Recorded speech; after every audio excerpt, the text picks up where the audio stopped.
who has not gotten their bandana for their team? Okay.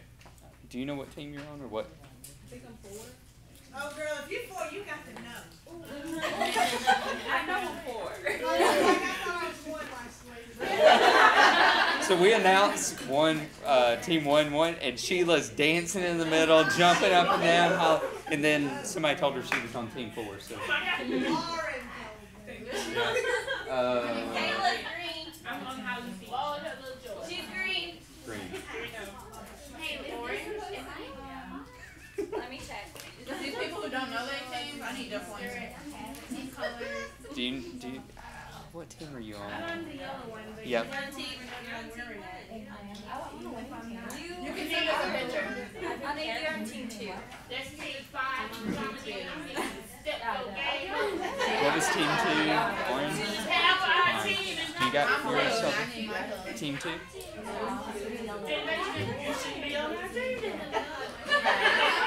Red?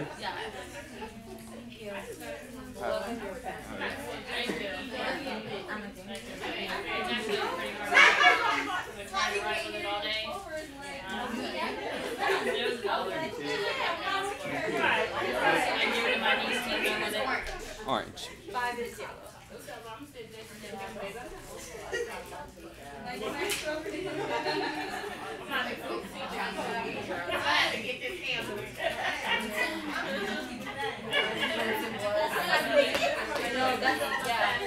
Alright, cool. That's what I said too.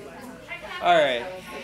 So, I think everybody's got their team assignments and colors now. Listen up.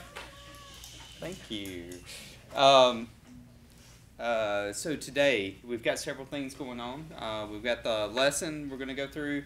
Then we've got the King and Queen of WoW and the giveaways for the monthly stats.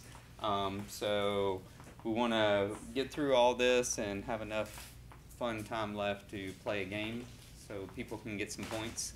And as Lauren knocks down the whole set, and look at Nigel back there. He's like, wait a minute, what did she do? So we've got a lot of stuff going on, so we're going to dive right on into it.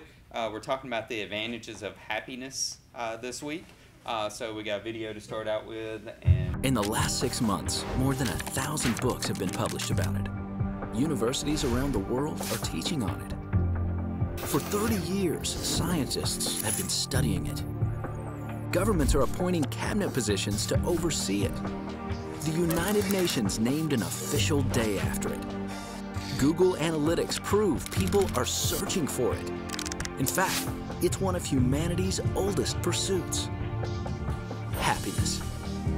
We are wealthier, more educated, and live longer than any previous generation. And as a nation, the U.S. is one of the wealthiest, most powerful, and technologically advanced. And in the most recent World Happiness Report, the United States ranked 17th. And during the Great Depression, when there was little to be happy about, we were actually 18% less depressed than we are now. We have been taught that hard work equals success, which equals happiness, right? Wrong. Research proves happiness is actually a precursor to success, not the other way around. Did you know? Neuroscience proves that we are hardwired to perform at our best when we are happy. Studies show that happy, positive, optimistic people earn higher incomes, set and achieve more aggressive goals, experience less stress, remain calm in high-pressure situations, are more energetic, recover from illness faster, and live longer. Happiness is serious business. When we engage in positive, real-life relationships, our bodies release chemicals that actually help reduce anxiety and increase concentration and focus. How you feel and your attitude toward life all stem from your thoughts, actions, and where you focus your time and energy. Yet we are constantly surrounded by negativity. If we want things to change, we have to create the change. And we start by choosing positivity and happiness. Just imagine the possibilities if there were more happy and positive people in this world. A world with more peace, optimism, and compassion is possible. Like a pebble thrown into a pond, it only takes one to create the ripple of happiness. Happiness is so contagious and infectious that one positive person can spread happiness to more than 1,000 people. That means all it takes to create change on a local, regional, state, country, global scale is one person. And research shows that just by spreading happiness, you actually become happier. You can choose happiness and choose to share it. You can be the catalyst to spread it directly and indirectly. Are you that one? It starts with you, yet it's bigger than you. Happiness is bold. It is courageous, audacious, and challenging. You have the power to choose happiness and to spread it. Join the movement. Share the movement. Be the one who makes the difference. And live happy.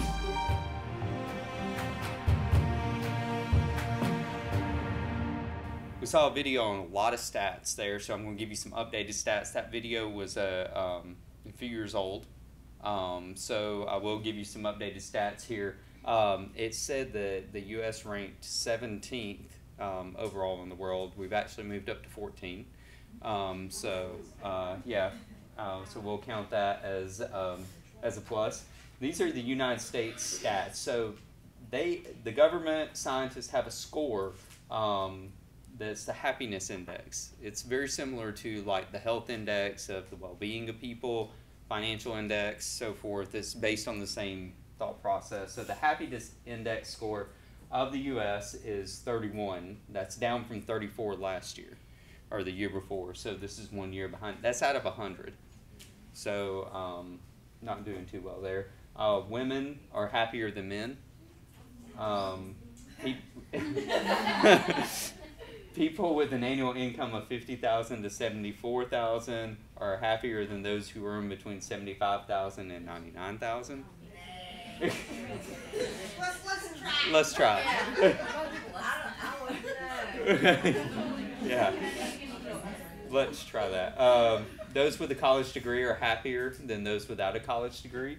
The South is the happiest region in the U.S., so we got that going for us.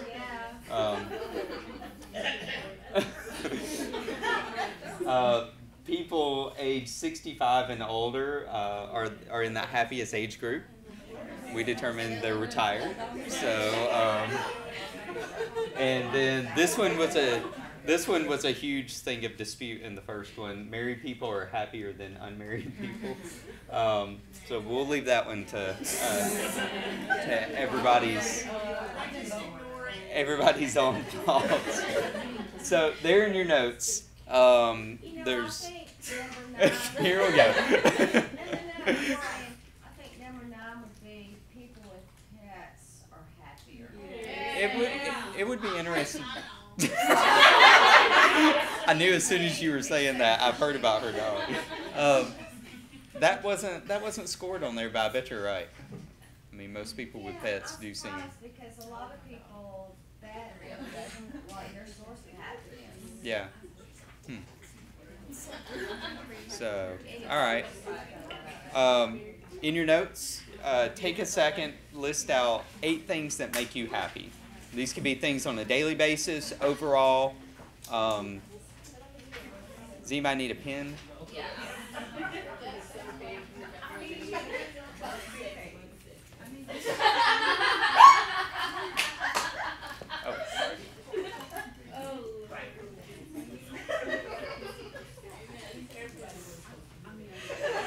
And we brought our own pen, we should go.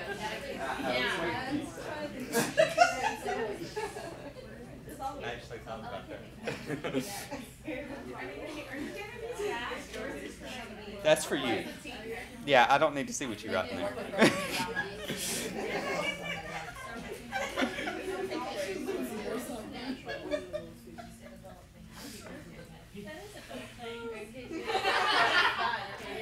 All right. So while you're finishing up your 8 things, let's just hear one. You know, you don't have to do all of the ones you got written down. Anybody want to offer up one of the ones they got? Yes, ma'am. I'll go with it. Don't ask me. Okay, exploring. Exercising. Exercise. I agree with that. Can it be like something small? Yeah. Weeds? Weeds. Okay. Okay. Maybe Yeah. happy hair. Hey, Extensions, all that. you just gave Sheila another one. Extensions, all that. Rachel's got more than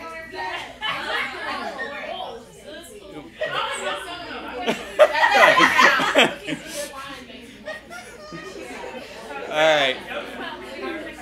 Right. All right, y'all. What'd you say, Rachel? Lauren. Oh. That was not, she did not put that under duress at all. Mm. Wait, what did you say for me? I object. I did not say weed. I said weed. What about me? That's That's what I heard at first, and then I was like, what about it? Y'all are the more rambunctious group.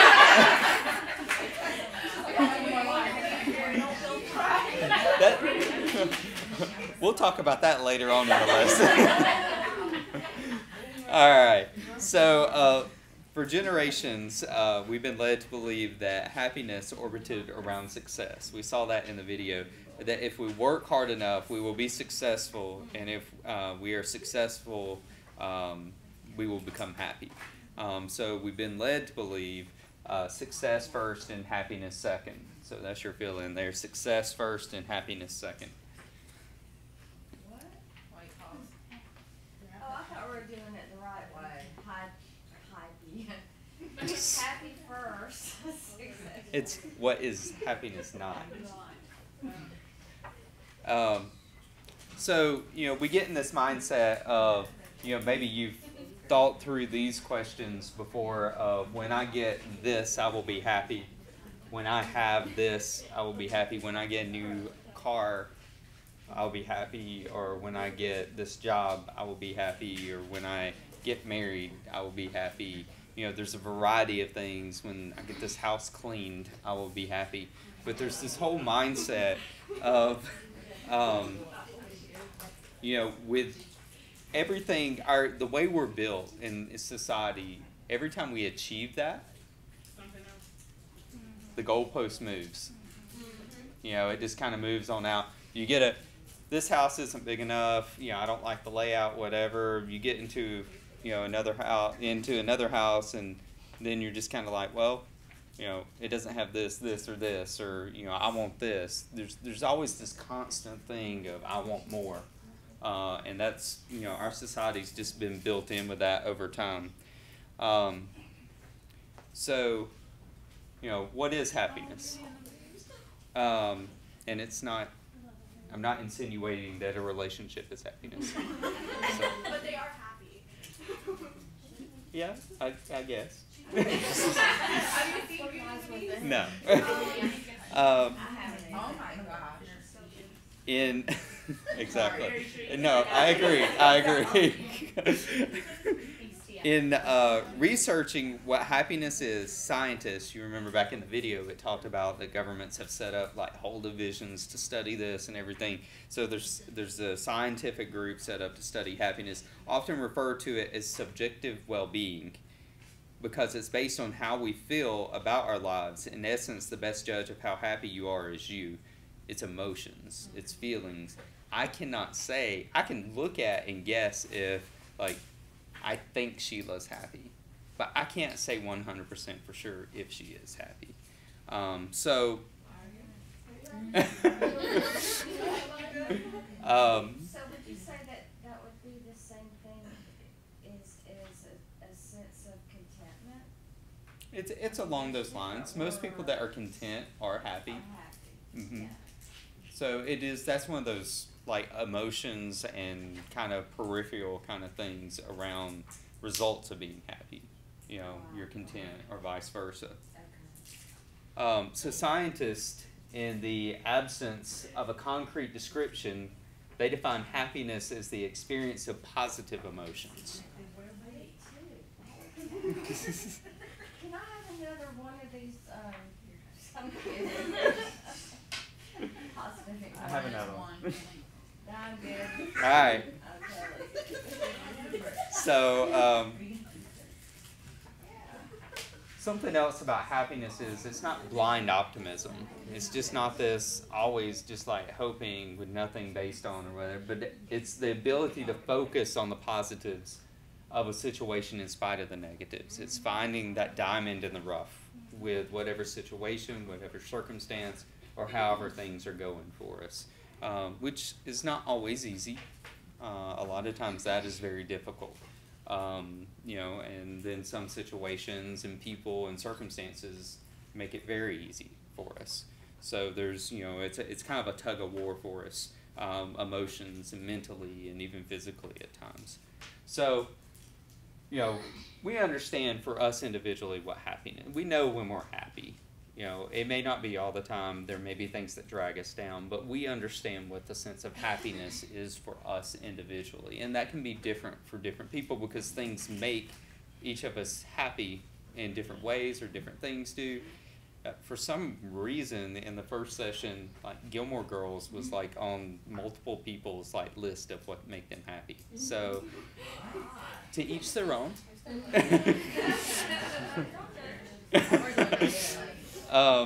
So there's different things that make different people happy.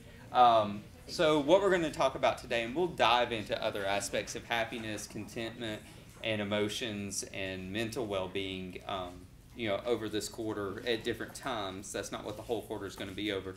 But today, I just want to kind of hit on the advantages of happiness and why it is important, the results of it.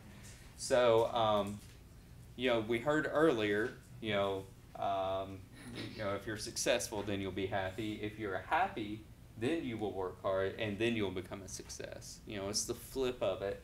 So it's happiness first, success second.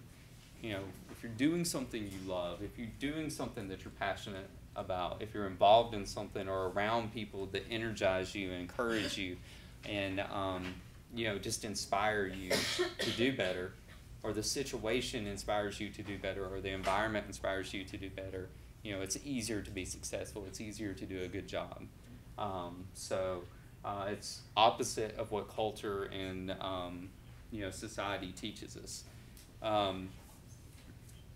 Waiting to be happy until we're successful actually limits us. It limits our capacity within our brain. Again, going back to the scientists studying all this, it actually limits our brain's potential and ability for success by holding back the drive to enjoy where we are now and working on where we want to go and what we want to have. So, you know, we get these kind of dark colored lenses over our eyes, and it kind of covers the way we think, and it impedes us from moving forward. You know, we don't see how successful we can be. We don't see how good things could actually be through that, even if it is, you know, a terrible time. Last year, I didn't mention this in the first session, but last year when I was doing this, I talked about how, you know, I was going through a rough time in my life with my health when it was very, very bad. And it just, I kind of got locked into that negative mindset that I didn't see how things were going to get better. I didn't see how I was going to get through this. You know, the health issues, and they seemed to be compounding. And, you know, it was one right after another.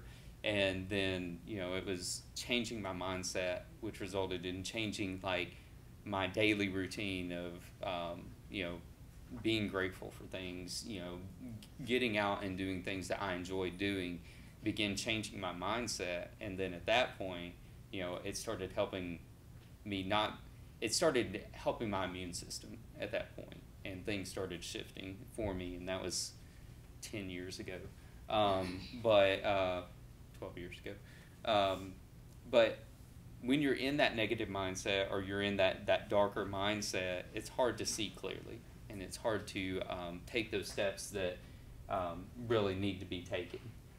So this is the broaden and build theory states that instead of narrowing our actions down to a fight or flight as negative emotions do, it's just that kind of want to give up, that kind of want to just run away, that kind of want to, you know, fight back on something in the wrong way. Positive ones broaden the possibilities we process making us more thoughtful, creative, and open to new ideas. With this, I have another little video here. Some of y'all might remember this from last year, but we'll watch it and then talk about it. When I was 7 years old and my sister was just 5 years old, we were playing on top of a bunk bed. I was 2 years older than my sister at the time. I mean, I'm 2 years older than her now, but at the time that meant she had to do everything that I wanted to do, and I wanted to play war. So we were up on top of our bunk beds, and on one side of the bunk bed, I had put out all my G.I. Joe soldiers and weaponry, and on the other side were all my sister's Milos and ponies and ready for a cavalry charge. There are differing accounts of what actually happened that afternoon, but since my sister is not here with us today, let me tell you the true story, which is my sister is a little bit on the clumsy side, and somehow, without any help or push from her older brother at all, suddenly Amy disappeared off of the top of the bunk bed and landed with us crash on the floor. And I nervously peered over the side of the bed to see what had befallen my fallen sister, and saw that she had landed painfully on her hands and knees on all fours on the ground. I was nervous because my parents had charged me with making sure that my sister and I played as safely and as quietly as possible. And seeing as how I had accidentally broken Amy's arm just 1 week before,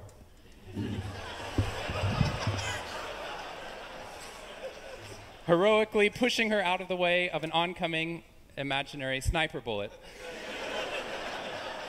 for which I have yet to be thanked. I was trying as hard as I could.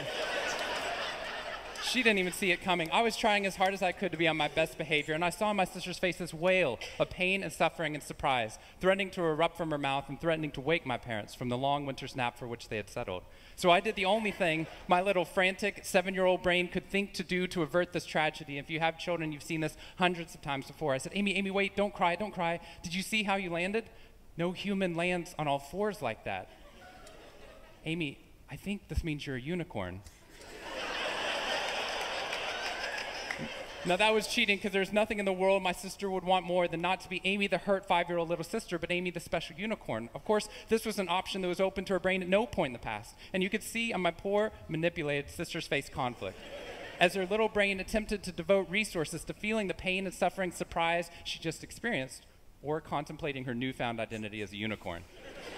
And the latter won out. Instead of crying, instead of ceasing our play, instead of waking my parents with all the negative consequences that would have ensued for me, instead, a smile spread across her face, and she scrambled right back up onto the bunk bed with all the grace of a baby unicorn. With one broken leg. What we stumbled across at this tender age of just 5 and 7, we had no idea at the time, was something that was going to be at the vanguard of a scientific revolution occurring 2 decades later in the way that we look at the human brain. What we had stumbled across is something called positive psychology, which is the reason that I'm here today and the reason that I wake up every morning.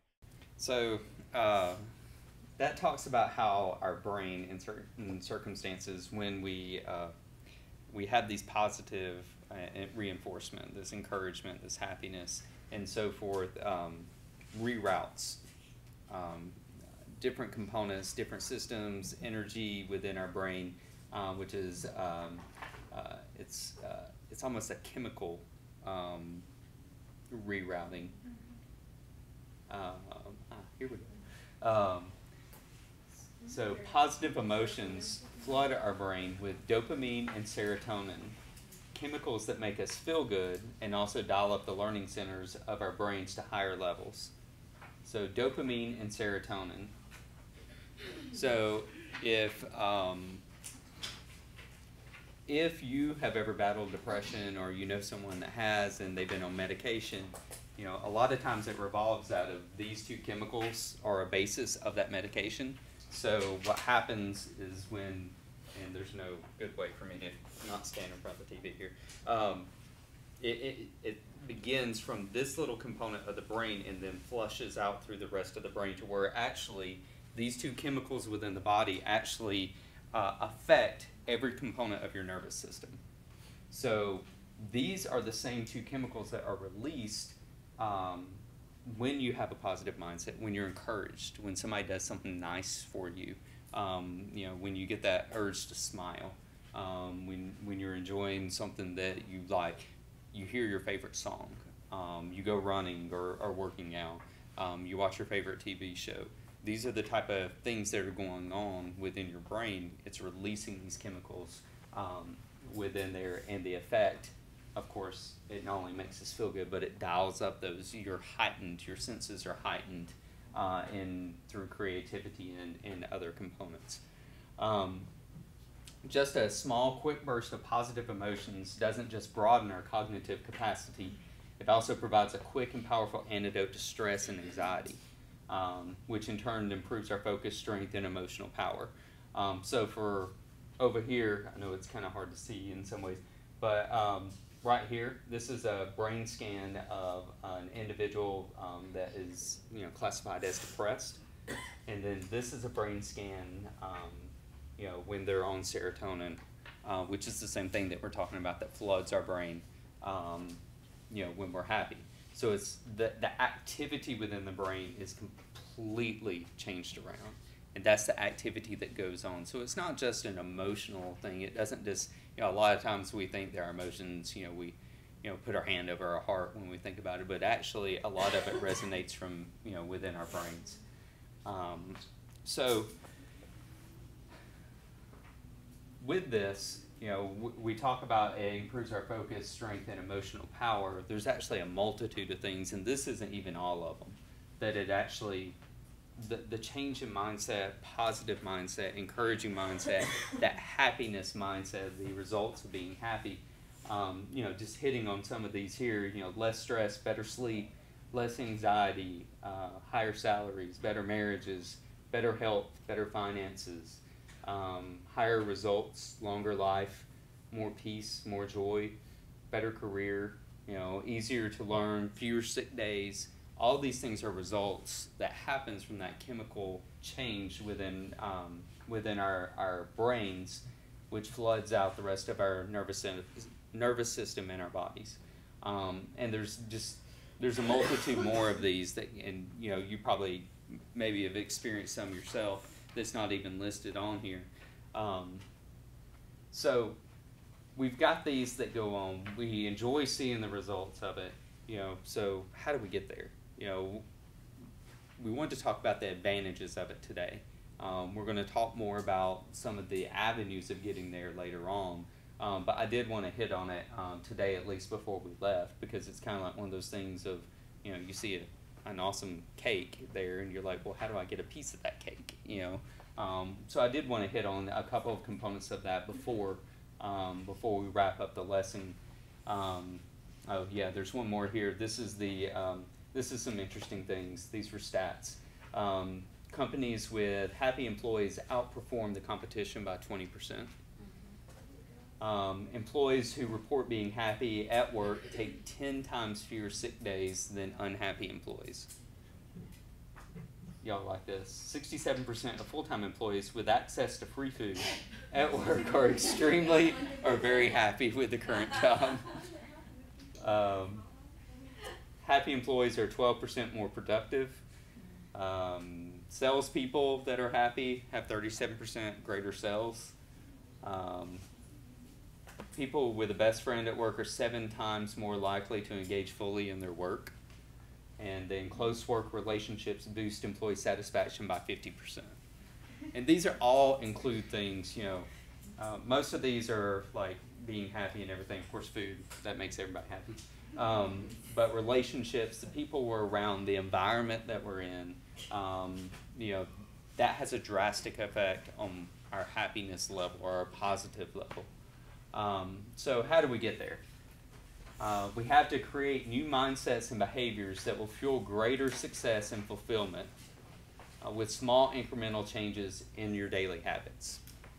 So, to get success and that fulfillment, that happiness, that positive mindset, we've got to start with changing our mindsets and our behaviors with small incremental changes in your daily habits. That's what I was talking about earlier, when I was going through the health issues it was those small habits afterwards that began getting me out of there and changing my view of it.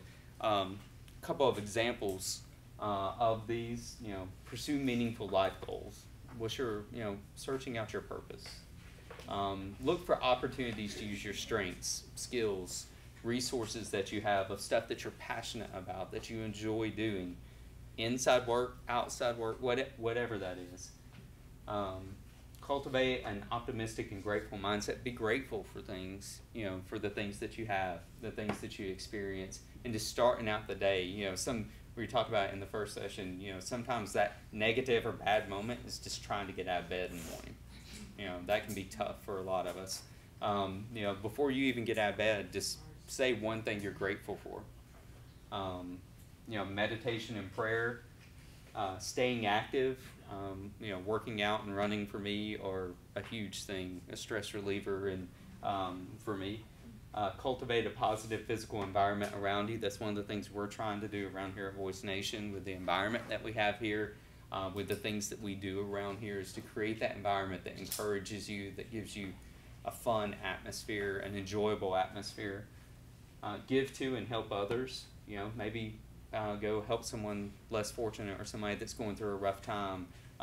Maybe it's, take somebody to the store that can't get there themselves, or, bake something for them, or help them clean up the yard or something. Create and have fun experiences. Talk about that with what we're trying to do around here, but also that goes with personal stuff. You got to take time for yourself. You got to do something fun that you enjoy. And if you don't know what that is, that goes back to pursuing meaningful life. Figure it out. Take some time to figure that out. And then learn to relax more and have checkout times. Maybe it's turning off your phone. Maybe it's getting away. Maybe it's going out and sitting on the back porch, for a little while just by yourself. Maybe it's going to town, going to the store by yourself. Just having that checkout time that is just for you to relax, for you to disengage, even if it's 5 minutes, 10 minutes, something. And start small. That's the one thing. Don't have these huge habit goal transitions all at once, because we know, we have New Year's resolutions that usually by the end of January are gone, because we have these grandiose ideas of, I'm going to do this. That's right. So start out small. Find something. Maybe it is that one thing you're grateful for before you get out of bed in the morning. Maybe it's, just taking, a walk around the building during your break, or at lunch, or after work, going somewhere and doing something. So this is a great quote by Martha Washington. I am determined to be cheerful and happy in whatever situation I find myself. For I have learned that the greater part of our misery or unhappiness is determined not by our circumstance, but by our disposition. And we talked about this last quarter in QBQ. You make the choice. We all have circumstances that we're in. A lot of times it's circumstances that we'd rather not be going through, or this person irritates us, or this caller was mean to us. Some things we can't control. But the way we view it, that lens we look through, we can control. And we can do something about it. We can, we can have our mindset changed. We can have these other components to break away, to make sure that we balance out anything negative or bad in our life with something positive and good. So, to wrap this up, there in your notes, take a, wow, we're going without time. Take just a quick second here. What are 3 quick things that you can do daily to prime your brain to be positive before attempting a difficult task or handling a tough situation? So, just think about that over the rest of today, this weekend, next week. And then also think about what is a habit that you would like to change that would help change your mindset to be more positive or happy. Maybe it's something small. And I would recommend finding something small. Maybe it's journaling. We talked about that last year. We did a 21 days thing last year, because usually it takes about 21 days to change a habit. That doesn't mean magically on the 21st day, everything's, happy and joyful with that and everything's done. But, maybe it's exercising, maybe it's journaling, maybe it's, just that one thankful thing in the morning, to kind of get your brain primed for that and to kick off some of that dopamine and serotonin first thing in the morning. So something that will make a lot of people happy now, we're going to award some prizes and give away some points. So, and Sheila got happy. She sat right up. All right, so we're gonna do the drawings. for the $50 gift cards. So do we have, I guess there's not really that many new people in here right now. But, so we do drawings, in case you don't know, we do drawings every single month. And we do them based on 4 different areas: productivity, wrap-up, mistakes, and attendance. So you have to have productivity over 60%, or sorry, over 60%. It all gets so confusing. Productivity over 60% to qualify for the month, to qualify for that drawing. And then you have to have wrap-up under 10% to qualify. Mistakes under 10, or it's 10 or under. And then attendance, you have to have 0 to 1 incidences in that month in order to qualify for that. So that one's always a little smaller. Don't know why. But we'll work on that. We did drawings for wrap-up and attendance in the first ones. I cannot remember who the winners were. Travis won wrap-up, and no, she won for kudos. She got pulled for kudos. I have it written down somewhere. But anyway, so we did the drawings for that one. We're going to do the drawings for productivity and for mistakes in this one. So if you guys are in these drawings, you have a chance to win. All right, Emily, and if you could close your eyes and pick for me. Drum roll, please. And the winner is Tyrese.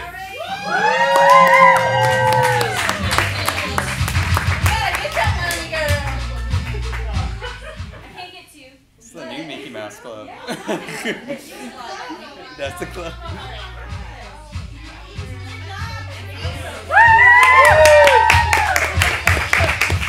So enjoy that on something nice for yourself. Treat yourself, okay?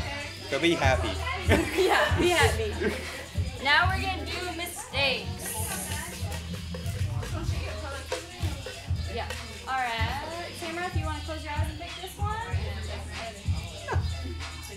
Drum roll, please. Diosana! Huh? Oh, Diesta was. Oh, is she in here? Diesta! I don't know where my bin went. Oh, it's under my chair. That's why. Diesta, you won for attendance.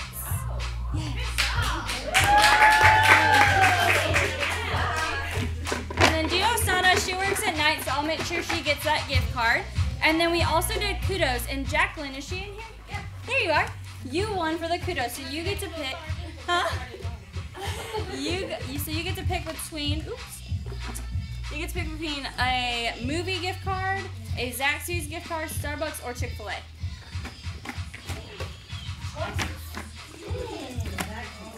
Which one would you like?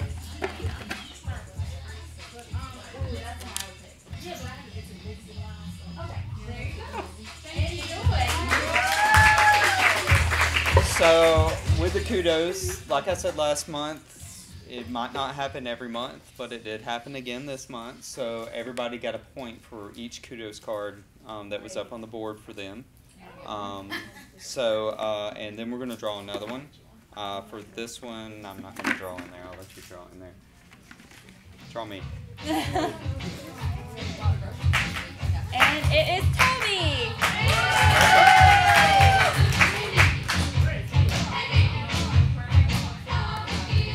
I think that's all I got. You want to announce about Oh, yes. Oh, that's the last thing. Okay, so as you guys know, you should have already voted, but every single month we choose one person to be the king or queen of WOW. So that person has to have good attendance, and then other than that, they just have to represent what it means to be an excellent employee here at Voice Nation.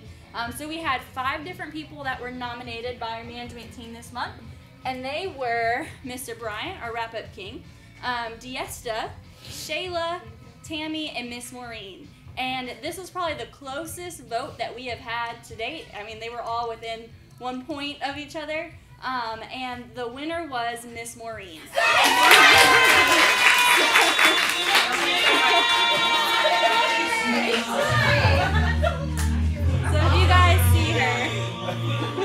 if you guys guys see her, be sure to tell her good job. She's a little bit quiet. She kind of keeps to herself, but she comes in here every single day. She has nearly perfect attendance, and she comes in here every day, has a great attitude, is wonderful on the phone.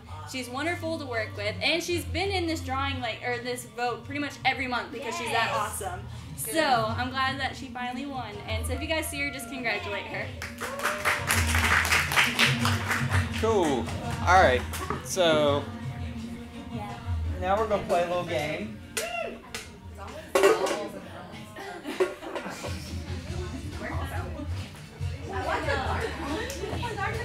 So if I draw your name, we've got about 16 minutes, so we should be able to get through probably about 4 or 5 people. All right, so Stephanie. Alright,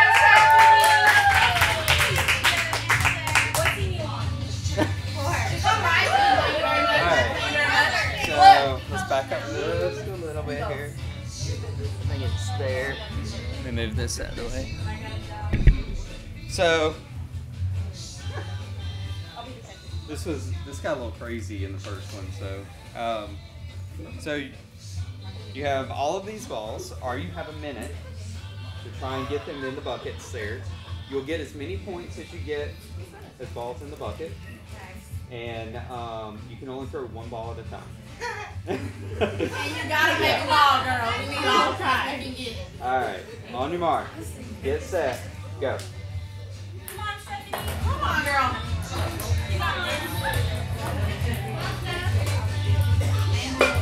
That one went in.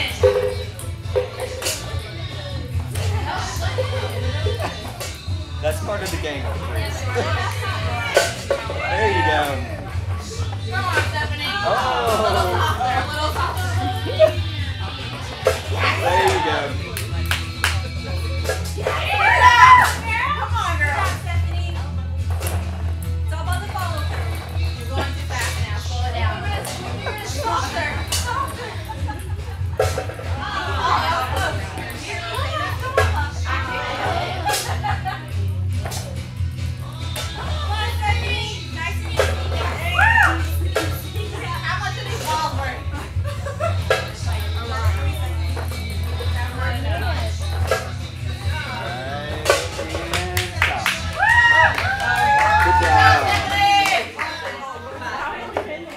Good job. All right.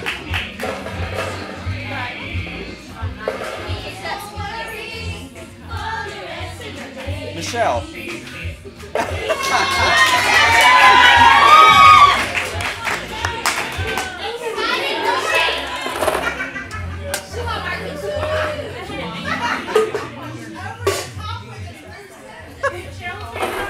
I didn't do so well last time. Alright, so I'll take a piece of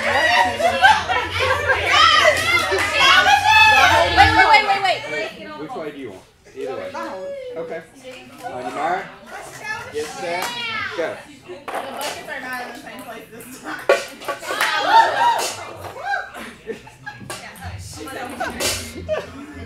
Got this, girl. Well done. Yes, you do.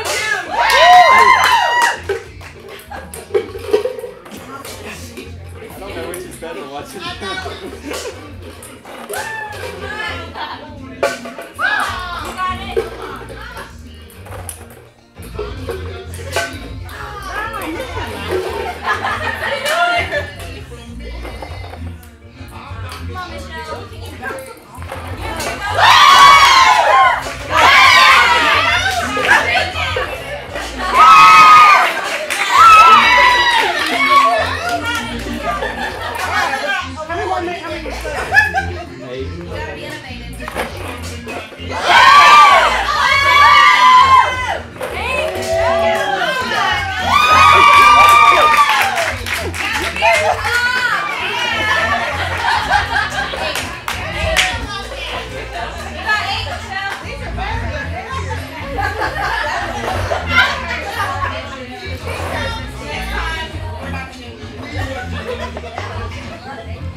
You're gonna be blindfolded. Jacqueline.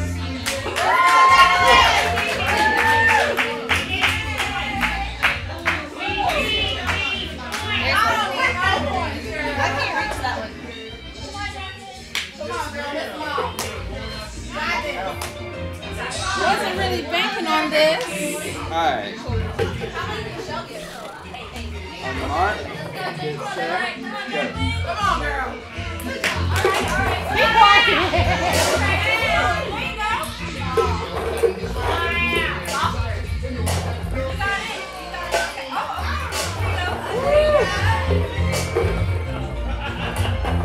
Just warming up, y'all.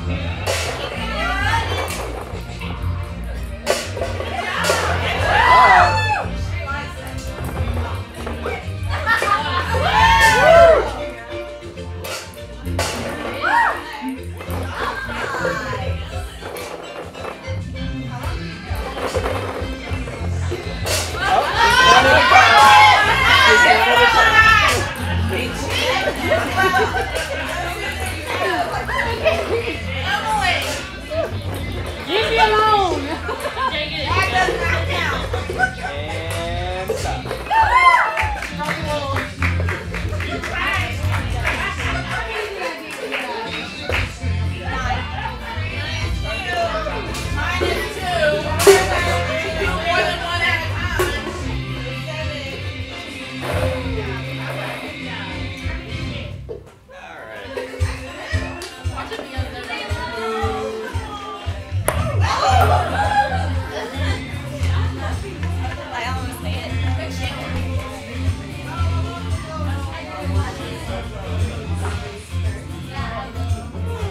Taylor.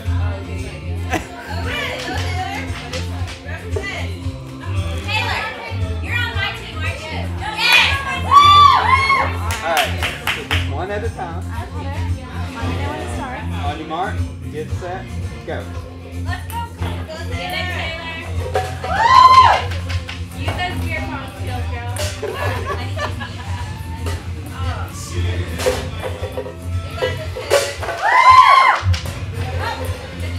You're warming up. You're warming up. I was just confident in there. It only helps to get straight. Bounce it off of that. Don't listen to her.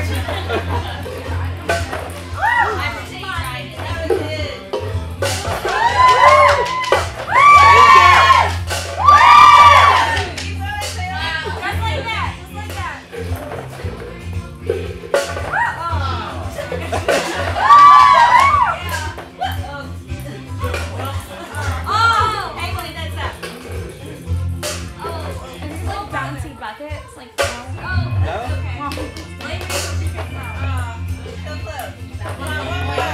Stop. Good job. 1, 2, 3, 4, 5, 6. Alright, we got time for one more.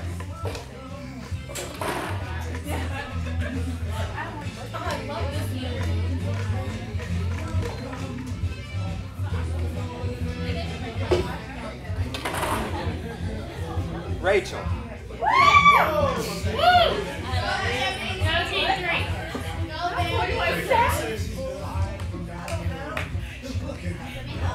Y'all ready for this? Or Bambi. Bambi, yeah. Alright. On your mark, get set, go.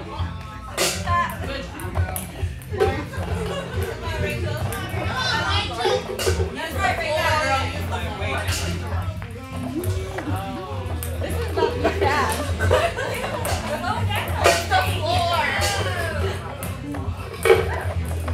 Y'all. There you go.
we're doing a sing along. All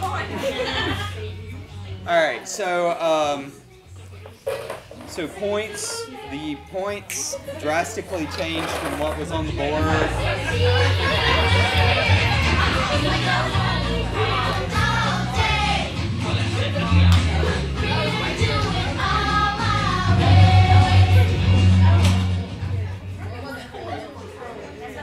We learned earlier in the first session, this is Nigel's show, and he controls it. It's always Nigel's show. All right. So, points will be updated Monday, probably Monday afternoon, Tuesday morning. The boards will be updated. We have a new board. It's not up on the wall, but we do have a board over in Lobby 2. Or the second lobby in front of the call center over there. So engage with that once we get it updated. Don't forget your weekly report. That's 4 points. And everybody, it's all jumbled up now. So it's all nice and messed up, and the teams are all nice and messed up. So it's going to be fun. So y'all have a good evening, weekend, and week, and we'll see y'all next week. Yay, thank you. Yep.